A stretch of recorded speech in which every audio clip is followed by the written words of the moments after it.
कसं आहे पहा, नरेंद्र पवार या नावाचा भारतीय जनता पार्टीचा कोणीतरी माजी आमदार तिकडे उल्हासनगरमध्ये अशी मुक्ताफळं काल उधळत होता, की धनुष्यबाण आणि शिवसेनेचा सुपडा आम्ही साफ करू.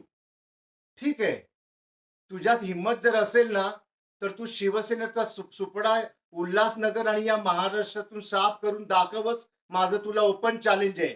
आणि ही जी काही मुक्ताफळं तू उधळत आहेस, ही जी काही खुमखुमी तुला आलेली आहे, ती तुझ्या बापाला जाऊन विचार, की ही खुमखुमी जी मी काही करतोय सध्या, ती योग्य आहे की अयोग्य आहे?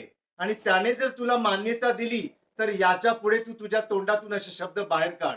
एकनाथ शिंदेजी आणि डॉक्टर श्रीकांत शिंदेजी या वाघ आणि वाघाच्या बछड्यावर बोलण्याच्या अगोदर 100 वेळा याच्या पुढे विचार करावा लागेल नरेंद्र पाटील.